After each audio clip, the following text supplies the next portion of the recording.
오늘 우리가 나눌 말씀은 야고보서 2장 1절부터 9절 말씀까지입니다. 야고보서 2장 1절부터 9절 말씀까지. 내 형제들아, 영광의 주 곧 우리 주 예수 그리스도에 대한 믿음을 너희가 가졌으니 사람을 차별하여 대하지 말라.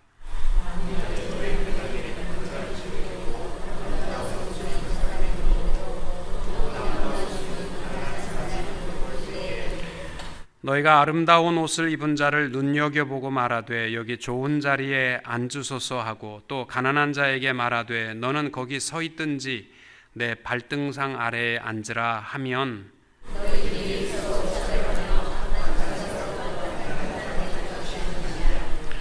내 사랑하는 형제들아 들을지어다. 하나님이 세상에서 가난한 자를 택하사 믿음에 부요하게 하시고 또 자기를 사랑하는 자들에게 약속하신 나라를 상속으로 받게 하지 아니하셨느냐.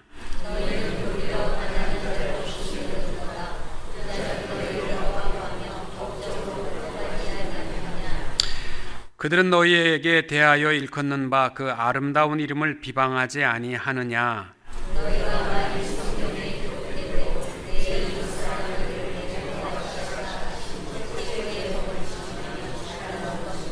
같이 봅니다. 만일 너희가 사람을 차별하여 대하면 죄를 짓는 것이니 율법이 너희를 범법자로 정죄하리라. 아멘. 아멘. 금요일 날 저녁에 아마 우리 부목사님들도 느끼실 거예요. 이렇게 우리 1년에 한두 번 여러분 기도 순서가 돌아오는데 여러분들이 기도를 이렇게 해주시면 설교하는 사람이 힘이 납니다. 그런데 기도 순서가 되었는데 안 나오고 그렇게 하면 목회자도 꼭 목회를 혼자 하는 것 같은 기분이 듭니다. 그래서 항상 여러분들이 금요일이나 기도 순서를 만났을 때 오늘 우리 이정열 권사님 참 기도해 주셔서 너무 감사한데 이 설교하는 사람도 홀로 하는 것이 아님을 여러분들이 함께 기도하고 함께 해 주시면 저도 힘나고 또 은혜롭고 또 하나님께서 영광 받으실 줄로 믿습니다. 욥기 14장 말씀에 보시면은 여인이 낳은 모든 사람들은 나면서부터 세 가지 공통점이 있다라고 말합니다.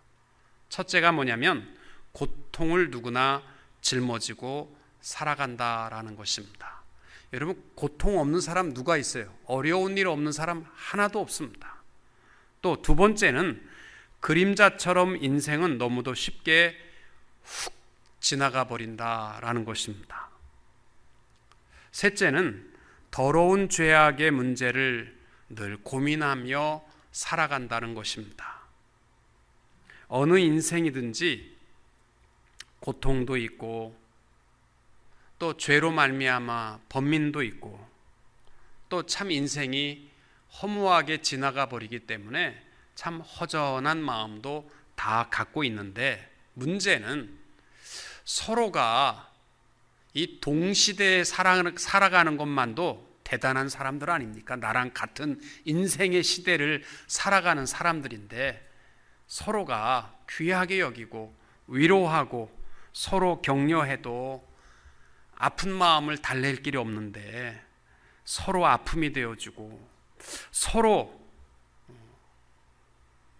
헐뜯고 비방하는 그러한 모습을 살아간다면 우리 인생에 너무나 큰 손실일 것입니다. 세상에서 제일 빠른 것이 있다면 나쁜 소문입니다.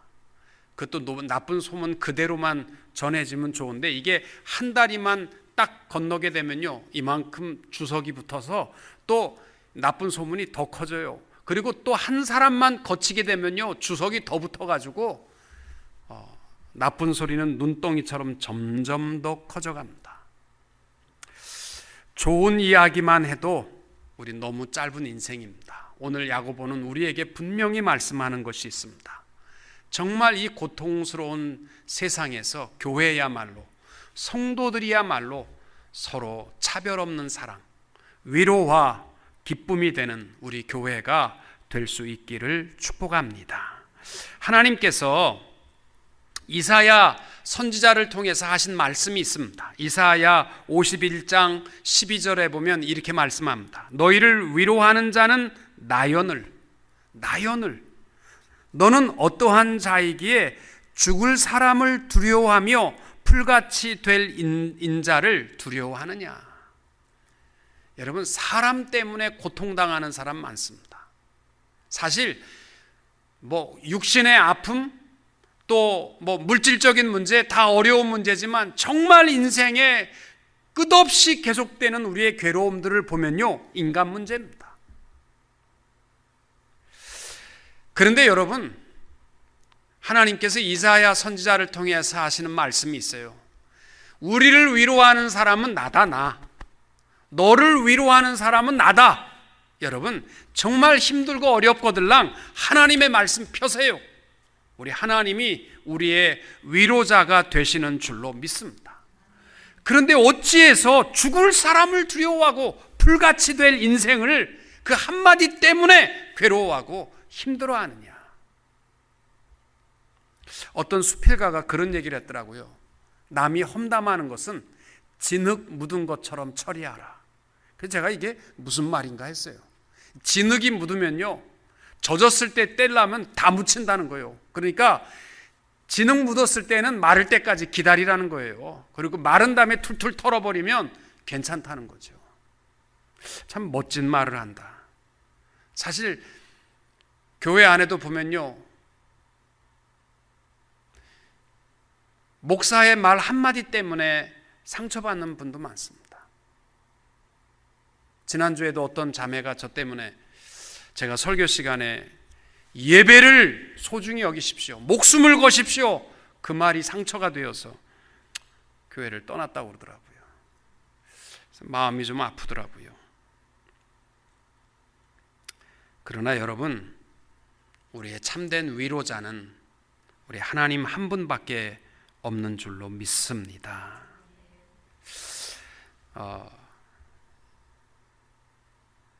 여러분, 이 땅 위에서 여러분이 어려운 일을 당할 때에 누가 정말 참 위로자가 된다고 생각하십니까?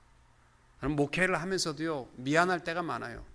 성도들이 병원에서 아파서 누워있는데 가서 저도 좀 함께 이야기하고 아픔을 좀 나누고 싶은데 또 다음 약속이 있으니까 가서 제가 기도하고, 성도님 미안해요, 근데 또 다른 데 가야 되니까 성도님 힘내요, 그리고 난 떠난다고요. 그러면 그게 목회자가 물론 기도해 주는 거 귀하죠. 근데 그게 정말 위로가 되느냐 물었더니 아니래. 그 위로가 안 된대. 그러면 물질을 가져와서 힘내십시오, 돈 300불 500불 갖고 와서 좋은 거 만난 거 잡수시고 힘내세요. 그러면 고통과 어려움의 위로가 받겠느냐? 아니랍니다. 선물을 한아름 가져오고 멋있는 꽃다발을 가져온다고 해서 위로 왔느냐? 고통 속에 위로가 안 된대요. 고통 속에 있는 자에게 위로가 되는 사람은 딱 한 사람이래. 누구냐면 그저 같이 있어주는 사람, 시계 안 보는 사람. 벌써 저녁이네, 나 밥하러 가야 돼, 그거 안 하는 사람, 시계 안 보고 그냥 같이 앉아있는 사람이 가장 큰 위로자가 된다는 것입니다. 여러분, 그 발명가인 에디슨도 그런 말을 했습니다.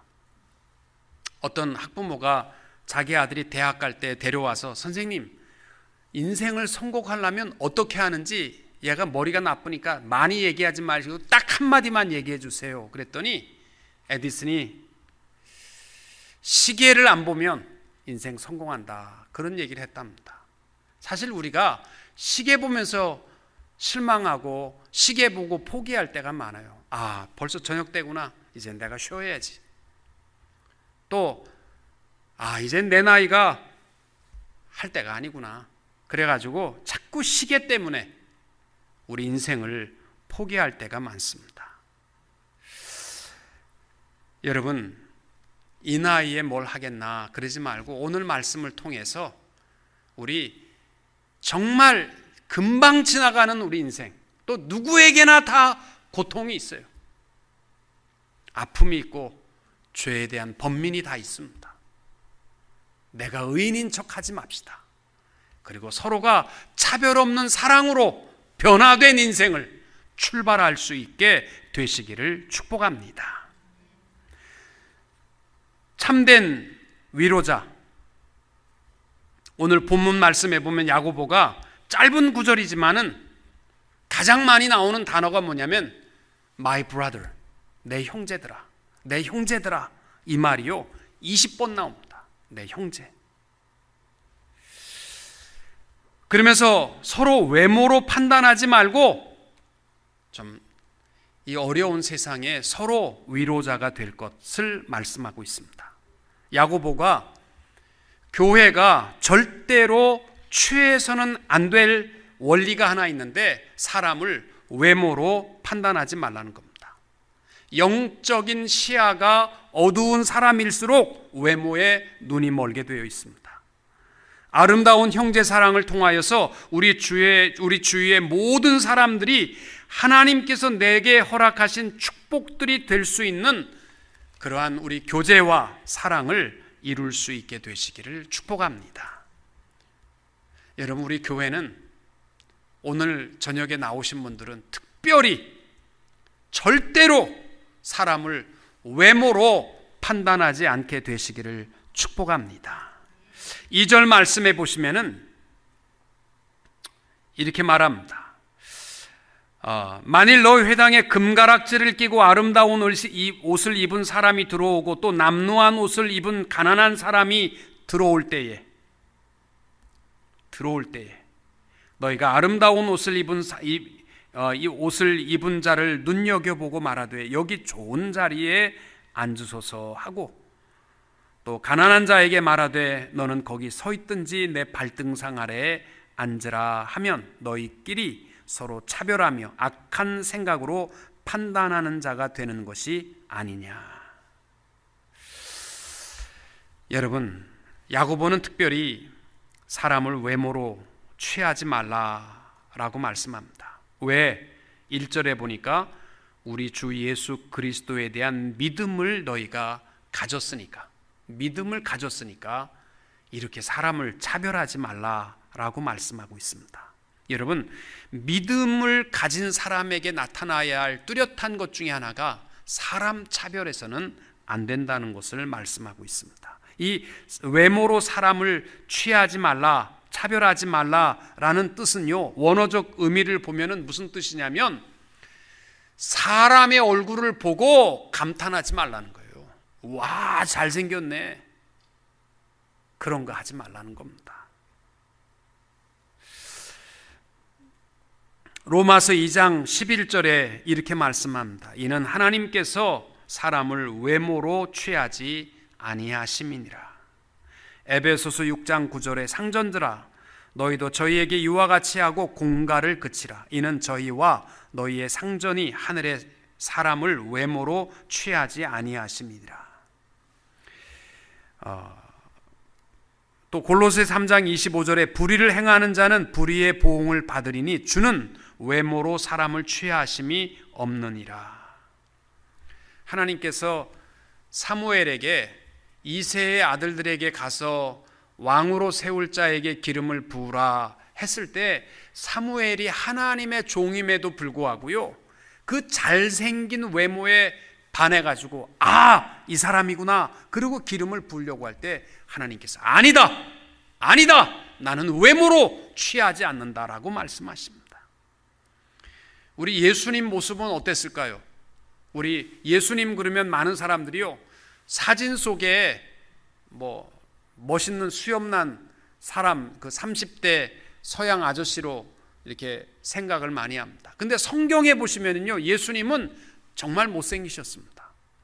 이사야 말씀에도 보시면은 예수님 오실 메시아에 대한 모습이 어떻게 표현되어 있냐면 마른 땅에서 나온 줄기 같아서 고운 모양이 없고 풍채도 없은즉 우리의 보기에 흠모할 만한 아름다운 것이 없도다. 그러니까 우리 예수님은 생긴 것도 잘생긴 것이 웬만한 사람은 하나씩은 다 있는데 얼굴에도 없고 외모에도 없고 또 흠모할 만한 것이 하나도 없다. 이렇게 말씀하고 있습니다. 여러분, 외모로 판단하지 말라라는 것을 이 세종대학교 경영전문대학교 교수이신 전성철이라는 분은 외모로 판단하지 말아야 할 것에 대해서 5가지로 표현했습니다. 첫째는 이 appearance, 외적인 모습을 보고서 사람을 판단하지 말라. 이 말은 뭐냐면 생긴 모습이나 무슨 키나 무슨 얼굴 생김새나 피부색이나 영어 좀 한다는 그러한 뭐 이런 것 때문에 뭐 저 사람 대단하다 이러한 판단하지 말라는 겁니다. 두 번째는 그 문벌로 판단하지 말라. ancestry, 가방끈 길이로 저 사람은 많이 배웠구나, 저 사람은 못 배웠으니까 그런 거 하지 말라는 겁니다. 우리 교회 안에서 이 가방끈 가지고서 자랑하는 것은 어리석한 일입니다. 또 에이지, 나이로 판단하지 말라. 또 뭐 어떤 분은 그래요. 목사님이 이 교회에 못 나오겠어요. 왜? 나이 많은 사람이 너무 많아서요. 그게 무슨 뭐 대단한 거라고 그럽니까? 내가 하나님 앞에 신앙생활하는 건데요. 네 번째는 성공 여부로 판단하지 말라. 사업을 잘한다고 해서 훌륭한 사람, 사업에 실패했다고 해서 인생도 실패한 사람, 번듯한 직업을 가졌다고 해서 훌륭한 사람, 그렇게 판단하지 말라는 겁니다. 또 재산으로, 어플루언스라고 그러죠. 좀 가졌다고 해서, 집이 크다고 해서, 좋은 차 탄다고 해서 그렇게 사람을 판단하지 말라는 것입니다. 우리 주님은 중심을 보시는 하나님이시다라는 것을 기억하시기 바랍니다. 영국의 폴 조엣 박사는 이런 말을 했습니다. 하나님은 인간을 수평적으로 구분하시는데 인간은 자꾸 사람을 수직적으로 세우기를 좋아한다. 여러분, 저는 그래요. 우리 교회는요, 높낮이가 없는 교회가 되기를 바랍니다. 늘 얘기하지만 교회들마다 우리 교회는 모든 직분이 펑션입니다. 장로의 직분은 장로의 역할을 감당하는 것이고 집사는 집사의 역할을 감당하는 것뿐입니다. 그렇게 하고서 장례식 할 때는 장로님까지는 교회장이고 집사님들은 그냥 가족장 하세요. 그렇게 하는 것은 잘못된 거죠. 아니, 가르칠 때는 펑션이라고 다 얘기해놓고 마지막 장례식 할 때는 장로님으로 수고하셨으니까 교회장으로 하세요. 그건 안 되잖아요. 교회는 수평적인 곳입니다. 우리 예수님께서 성경에 어느 한 곳에도요 사람을 수직적으로 세운 일이 없어요. 천국 갈 때 목사니까 주는 어드반테이지 없어요. 똑같습니다. 마태복음 25장에 보면 천국의 심판의 보좌를 얘기할 때 어떻게 하면 양은 어디에 세웁니까? 높은 곳에? 아니에요. 오른편에. 염소는 왼편에. 수평적으로 항상 관리하셨습니다. 신명기 11장 26절에도 복과 저주를 에발산과 그리심산에 두고서 수평적으로 선포하셨습니다.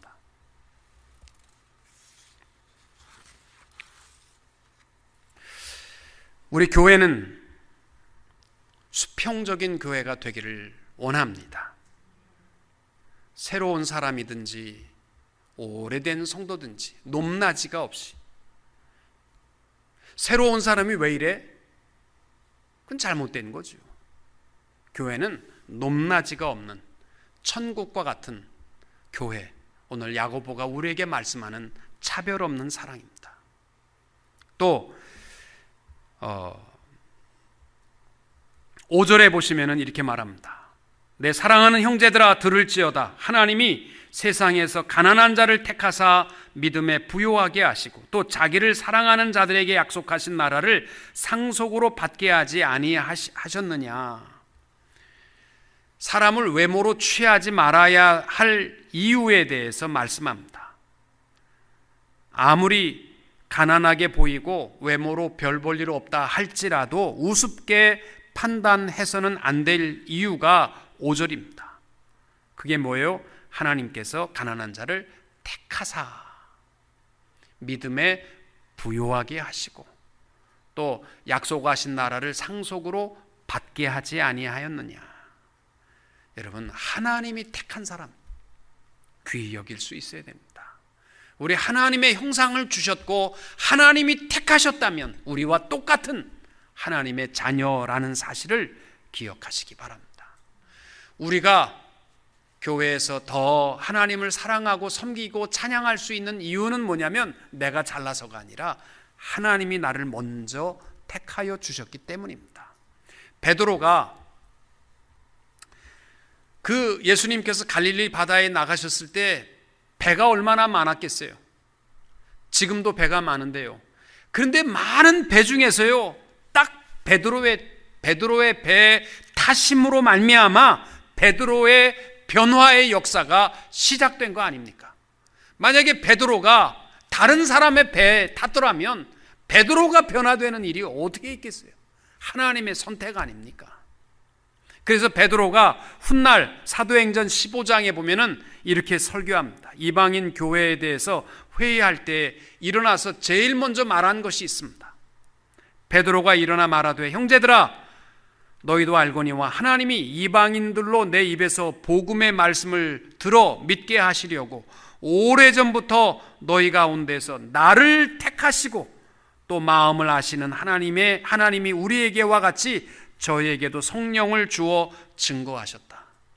자기의 변화도 하나님의 선택에 의해서 시작된 것처럼 너희들도 하나님이 선택해서 나를 통하여 복음을 전하게 하셨다라는 것입니다.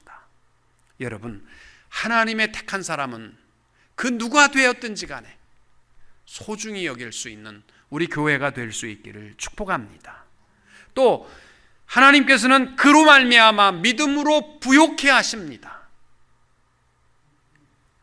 하나님께서 하시는 일은 능치 못함이 없습니다. 아무리 그가 보잘것없는 인생이라 할지라도 하나님이 들어 사용하시면 위대한 인물로 축복하시고 인도하여 주실 줄로 믿습니다. 외모가 우리의 삶을 부욕해 하는 것이 아니라 그 속에 믿음의 역사가 그를 부욕해 하는 하나님의 능력인 것을 믿으시고 외모로 사람을 취하지 않게 되시기를 축복합니다. 또 우리가 귀히 여겨야만 되는 이유 중에 하나가 뭐냐면 약속하신 나라를 유업으로 주셨기 때문이다라는 것입니다. 똑같은 기업의 상속자가 되었다라는 것입니다. 특별히 8절부터 보면은 마지막으로 우리에게 귀중한 말씀을 합니다. 8절과 9절을 한번 보십시다. 우리 8절 9절 같이 읽겠습니다. 너희가 만일 성경에 기록된 대로 내 이웃 사랑하기를 내 몸같이 하라 하신 최고의 법을 지키면 잘하는 것이거니와 만일 너희가 사람을 차별하여 대하면 죄를 짓는 것이니 율법이 너희를 범법자로 정죄하리라. 아멘. 여기 보시면은요, 8절 말씀과 9절 말씀이 반대가 되는 것인데, 하나는 이웃 사랑하기를 내 몸과 같이 사랑하는 사람과, 9절에 보면은 이웃을 사랑하지 않는 미워하는 사람이라고 나와야 되는데 그 말 대신에 반대어로 택한 것이 뭐냐면 너희가 사람을 차별하여 대하면, 이것이 8절에 보면 이웃을 사랑하는 사람과 반대되는 사람이에요.